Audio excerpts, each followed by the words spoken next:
Hello guys, welcome back to the channel. एक और बढ़िया वीडियो लेके आया हूं, बट इस बार आईएमसीटी 2027 एस्पिरेंट्स के लिए, मतलब हाँ, जो लोग अगले साल आईएमसीटी देने वाले हैं, अभी 11 टू 12th मूविंग स्टूडेंट्स हैं या फिर 12th में आ गए हैं, अपना कोर्स स्टार्ट कर चुके हैं।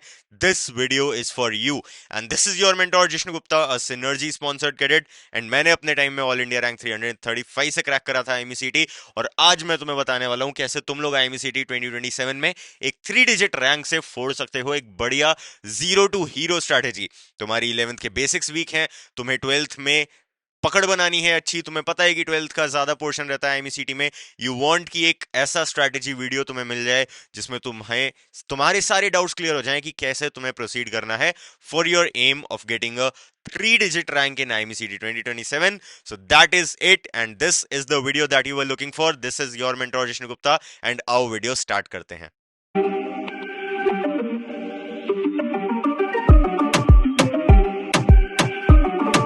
तो सबसे पहला सवाल आता है कि यार कितना टाइम है हमारे पास। अभी अप्रैल चल रहा है and we will be appearing for our IMCT in May. तो मतलब अप्रैल 26 से हमें मई 27 तक की बात करनी है। कितने मंथ्स हुए फटाफट से बताओ। देखो, मार्च अप्रैल मई जून जुलाई अगस्त सितंबर अक्टूबर नवंबर दिसंबर जनवरी फरवरी मार्च अप्रैल मई। ठीक है, तो अराउंड एंड अराउंड हमारे पास 13 मंथ्स आ जाते हैं। ठीक है, अराउंड एंड अराउंड हमारे पास 13 मंथ्स होते हैं that we can use properly. May चलो हटा भी दो तो लगभग लगभग हमारे पास एक साल तो बचता ही है। We around around have 12 months, and हम 12 मंथ्स में से चलो 2 महीने हटा देते हैं कि यार हमारे चलो बोर्ड एग्जाम्स हो जाएंगे। ठीक है, हमारा सर प्रैक्टिकल में भी तो टाइम वेस्ट होगा। ठीक है, तो चलो 2 महीने हटा देते हैं। राउंड एंड राउंड ऑफ में हमारे पास 10 मंथ स्टिल बचते हैं that we can totally devote for our IMCT examination. ठीक है, सारी चीजें हटा के भी अपने पास 10 महीने तो बचते ही हैं जो अपन आराम से आईएमसीटी एग्जामिनेशन को डिवोट कर सकते हैं। एंड आओ देखते हैं कि हमें करना क्या है, कैसे करना है। ठीक है, मतलब 10 महीने का टाइम हमारे पास इन हैंड बचता है सारी चीजें हटा के। ठीक है, अब देखो यार, जनरल बच्चे क्या करते हैं। जनरल बच्चे क्या करते हैं, अनस्ट्रक्चर्ड प्रिपरेशन करेंगे, सिलेबस एंजाइटी लेते रहेंगे, 2 दिन पढ़ाई करेंगे, 2 हफ्ते मौज करेंगे, फिर बोलेंगे कि यार सिलेबस कंप्लीट नहीं हो रहा, बहुत सारा बैकलॉग है। कुछ भी पढ़ लेंगे, ठीक है, कुछ चैप्टर्स पढ़ लिया। अब जैसे होता है ना, कभी कभार अचानक से मोटिवेशन आता है कि चलो आज बुक खोल के ये चैप्टर पढ़ लेते हैं। ठीक है, पढ़ लिया, एक वन शॉट देख लिया, कुछ कर लिया, बढ़िया से समझ में आ गया चैप्टर, सॉल्व करके क्वेश्चंस रख दिया अब उसे। ठीक है, अब 4 दिनों तक उसको पढ़ेंगे ही नहीं, या फिर 4-5 दिन पढ़ाई ही नहीं करेंगे, इधर उधर टाइम वेस्ट करते रहेंगे, फिर 4-5 दिन बाद दोबारा पढ़ने बैठेंगे। This unstructured way of studying can get you in very serious consequences afterwards, क्योंकि होता यही है, ज्यादातर नॉर्मल बच्चे यही गलती करते हैं, रेगुलर पढ़ाई नहीं करते, डेली बेसिस का काम डेली बेसिस पे नहीं निपटाते, बैकलॉग बनाते रहते हैं। उन्हें लगता है कि हाँ जो समझ में आ रहा है बढ़िया समझ में आ रहा है, बट एक्चुअली में उनकी कोई खुद की मेहनत नहीं होती, कुछ प्रैक्टिस उन्होंने करी नहीं होती है। So eventually they face their consequences. ठीक है भैया, एप्टीट्यूड और इंटरव्यूज और फिटनेस को इग्नोर नहीं करना है। बीएमआई बहुत जरूरी है मेडिकल राउंड्स के लिए। You need to have good command in aptitude, क्योंकि सिनर्जी का आधे से ज्यादा पेपर एप्टीट्यूड ही आने वाला है मेरे दोस्त। ठीक है, इंटरव्यूज यार, इंटरव्यूज मतलब ये क्लियर किया मैंने, मतलब इंटरव्यूज क्लियर करे बिना तो तुम्हारा स्पॉन्सरशिप बनता ही नहीं है। You do not deserve a sponsorship if you can not clear an interview. So you have 1 year, you have to work on your communication skills. In fact 10 महीने ही है तुम्हारे पास, 10 महीने में तुम्हें कम्युनिकेशन स्किल्स पे भी वर्क करना है। 11th के बेसिक्स जो तुमने बर्बाद की थी पूरी टाइम क्लास 11th का, वो भी वर्कअप करने हैं। 12th का पूरा सिलेबस भी पढ़ना है, साथ ही साथ तुम्हें एप्टीट्यूड, जीके, ज्योग्राफी, इंग्लिश जैसे सब्जेक्ट्स पे भी वर्क करना है। तुम्हें बोर्ड्स प्रैक्टिकल्स वगैरह मैनेज करने ही है अलग से।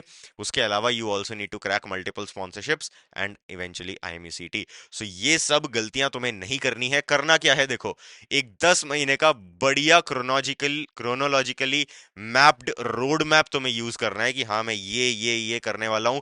फर्स्ट फेज में मैं इतना काम करूंगा, सेकंड फेज में मैं इतना काम करूंगा, थर्ड फेज में मैं इतना काम करूंगा। फर्स्ट फेज में आज मैंने ये करा, कल मैं ये करने वाला हूँ, परसों मैं ये करूंगा। परसों बैठ के मैं कल और आज की पूरी प्लानिंग देखूंगा कि क्या मैंने जो सोचा था वो मैंने किया या नहीं किया। वही long term plans, short term plans, daily basis plans. Simple strategy कि यार मुझे करना क्या है, 10 महीने में आईएमसीटी फोड़ना है। कैसे करूंगा, अगले 3 महीने मेरा ये टारगेट, अगले 3 महीने मेरा ये टारगेट, लास्ट के 4 महीने में मेरा ये टारगेट। पहले 3 महीने में मैंने जो टारगेट लिया है उसमें आज क्या करूंगा, कल क्या करूंगा, परसों क्या करूंगा। That is the only strategy. खुद से बैठ के बनाओ। टारगेटेड आईएमयूसीटी करना है। पीवाई क्यूज तो बेटा भर भर के सॉल्व करने पड़ेंगे। ठीक है, और एप्टीट्यूड, जीके, मेडिकल्स और इंटरव्यूज को भी तुम इग्नोर नहीं कर सकते हो। सारी चीजें इंपॉर्टेंट है, किसी भी बेसिस पे तुम्हारा रिजेक्शन हो सकता है। चलो और आगे देखते हैं क्या कहते हैं। देखो यार, टाइमलाइन हमारे पास कितनी है? टाइमलाइन हमारे पास वही 10 महीने है, अप्रैल से मई। ठीक है, the 10 month execution window. Execution word important है क्योंकि बीच बीच में तुम्हारी अल्तू फालतू चीजें आ जाएंगी, तुम्हारे प्रैक्टिकल्स वगैरह। ठीक है, एंड अदर स्टफ जिसमें अच्छा खासा टाइम वेस्ट होगा। कभी चलो तुम्हारी तबीयत भी खराब होगी, कभी पढ़ने का भी मन नहीं करता, there are many many factors. सबको इनकॉर्पोरेट करके ही चलना पड़ता है। अब तुम्हें इस 10 महीने में करना क्या है, आते हैं मुद्दे की बात पे। देखो, तुम्हारी सिचुएशन कितनी भी बेकार हो, तुम्हें 11 बेसिक्स तो करना ही पड़ेगा क्योंकि बच्चे भूल जाते हैं। ठीक है, अगर तुम्हारी 11 बहुत अच्छी गई है, तुमने बहुत मेहनत करी है, वेल एंड गुड। बट 90% बच्चों का वही केस होता है कि सर 11th नहीं आती, 11th बर्बाद की है। इसमें कोई दिक्कत वाली बात नहीं है। ठीक है, कोई बात नहीं, तुमने नहीं करा, कवर अप हो सकता है, बट कवर अप तभी होगा जब तुम राइट डिसीजन राइट टाइम पे लोगे। अभी से अपनी प्रिपरेशन उस तरीके से स्टार्ट करोगे कि हाँ यार, मेरे को 11th का भी रिवीजन करना है, 12th का भी करना है, और थोड़ा बहुत एडिशनल सब्जेक्ट्स भी पढ़ने हैं। ये चीज अगर डेली बेसिस पे माइंड में रहेगी, स्ट्रेस नहीं लेना इस चीज का कि यार इतना सारा पेंडिंग है। स्ट्रेस लेके तो कभी कुछ नहीं होता। बट हाँ, उसको रियलिस्टिकली अंडरस्टैंड भी करना है कि हाँ, ये चार चीजें मेरी पेंडिंग है, ये मुझे करनी ही पड़ेंगी, और मैं कर भी सकता हूँ। करना कैसे है? एक प्रॉपर स्ट्रैटेजी से। तो पहली चीज तो यार 11वीं के बेसिक्स करने हैं। फिर जो अपना 12वीं का नया सिलेबस है वो तो पढ़ना ही पढ़ना है हमको। ठीक है, इस सब के अलावा आईएमसीटी के पीवाईक्यूज भी हम सॉल्व करेंगे। कंपनी स्पेसिफिक पीवाईक्यूज भी सॉल्व करेंगे क्योंकि यार एंग्लो का एग्जाम आ गया, सिनर्जी का एग्जाम आ गया, ग्रेट ईस्टर्न का एग्जाम आ गया, सेवन आइलैंड का एग्जाम आ गया। You have to be prepared about these things as well. और ये सब चलता ही रहेगा बीच बीच में। तुम्हें इंटरव्यू प्रैक्टिस भी करनी है, मॉक इंटरव्यूज देने हैं, कम्युनिकेशन सुधारना है, so that you are very well confident, you can speak whatever you want to. तुम गलतियां नहीं करते हो, फ्लक्चुएट नहीं करते हो, अटकते नहीं हो बीच बीच में। ठीक है, so you have to work on these subtle things as well. Geography तो करनी है, जीके एप्टीट्यूड के साथ साथ तुम्हें मेडिकल्स पे भी वर्क करना है कि यार मेरा बीएमआई सही रहना चाहिए, I should look like I am a merchant navy officer in future. दिखना चाहिए, that shine should be on my face किया, I work out, I practice out meditation, I do some yoga और physical exercises, और I play some sort of sport. तो तुम्हें अपने medicals पे भी ध्यान देना है, ये कोई तुम्हें नहीं बताएगा जो मैं तुम्हें बता रहा हूँ। ठीक है, you have to work on each and every subtle way. और तुम्हारे पास 10 महीने, यार 10 महीने में तो क्या नहीं कर सकते हो तुम, मचा के रख सकते हो अगर तुम्हें सही चीज पता चल जाए तो। देखो यार, करने क्या वाले हैं हम? सबसे पहले हम निपटाएंगे 11th और 12th के बेसिक्स साथ में। ठीक है, हम 11th और 12th के बेसिक्स को साथ में लेके चलेंगे कि यार चलो, दिन में मैं 4 घंटे या 5 घंटे पढ़ाई कर रहा हूँ, मान लो 4 घंटे में पढ़ाई कर रहा हूँ, तो 3 घंटे I devote to class 12th, 1 hour I devote to class 11th। अब सबको पता है कि इनिशियल जब तुम्हारा क्लास 12th स्टार्ट होता है, so we do with easy chapters. ठीक है, तुम इलेक्ट्रोस्टैट्स पढ़ते हो, फिजिक्स में, केमिस्ट्री में तुम बहुत छोटे छोटे चैप्टर्स पढ़ते हो, मैथ्स में सेट्स रिलेशन पढ़ते हो, समझ रहे हो? So you have very easy easy chapters in the start of class 12th। इसके साथ साथ तुम 11th के चैप्टर्स उठा के खत्म कर सकते हो, क्योंकि जब तुम्हारा 12th का सिलेबस पीक पे जाने वाला है, जब तुम ऑर्गेनिक केमिस्ट्री के तगड़े तगड़े रिएक्शन पढ़ने वाले हो, जब तुम कैलकुलस को पूरा ढंग से सॉल्व करने वाले हो, उस टाइम पे you need to devote a lot of time in class 12 syllabus. तब वो टाइम नहीं मिलता कि तुम बैठ के क्लास 11th रिवाइज करो। और तब मैं एक्सपेक्ट भी नहीं करता किसी बच्चे से जो पहली बार कैलकुलस पढ़ रहा है वो क्लास 11th भी साथ के साथ रिवाइज करे। It is never possible. Better क्या है कि अभी जब चीजें आसान चल रही है तो थोड़े एफर्ट्स लेके क्लास 11th उठा लो। ट्राई करो कि 60-70% जो तुम्हें नहीं आता था वो तुम यहाँ पे डन कर लो। 1 से 2 महीने में आराम से कर सकते हो तुम। 11th का सिलेबस इतना टफ नहीं है, बस टफ तुमने बना रखा है क्योंकि तुमने उस टाइम पे एफर्ट्स नहीं डाले हैं, दैट इज इट।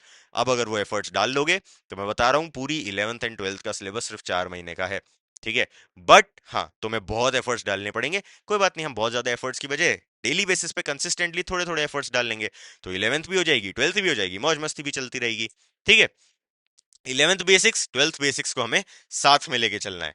फिर जब हम एक बार अपने सिलेबस में कॉन्फिडेंस हो जाएंगे, हमें कंसेप्चुअल, ये वर्ड बहुत ज्यादा जरूरी है, जब हमें कंसेप्चुअल क्लैरिटी आ जाएगी कि हाँ, now I understand the topics, I understand what is Gauss theorem, I understand what is Snell's law. एक बार जब तुम्हें बेसिक कंसेप्चुअल क्लैरिटी आ जाएगी, हमने बेसिक एनसीईआरटी लेवल क्वेश्चंस कर रखे होंगे बोर्ड्स के लिए, हम वहां पे कॉन्फिडेंट हो जाएंगे कि यार बोर्ड सुसरा कैसा भी आए मैं तो फोड़ के निकल लूंगा। बट हमें उस स्टेज तक पहुंचना पड़ेगा with in the next 6 months. 6 months में अगर हम क्लास 11th के बेसिक्स और 12th का पूरा पूरा सिलेबस, या एटलीस्ट 80 to 90% सिलेबस कर लेते हैं। अब तुम बोलोगे सर स्कूल में तो फरवरी तक खत्म करते हैं या दिसंबर तक खत्म करते हैं हमारा सिलेबस, तो हमें स्कूल से आगे निकलना है मेरे भाई। स्कूल का टारगेट है तुम्हें बस सीबीएसई, आईसीएसई, स्टेट बोर्ड, जो भी तुम्हारा बोर्ड है उसमें पास करा देना बस। स्कूल को इससे ज्यादा तुमसे कोई मतलब नहीं है।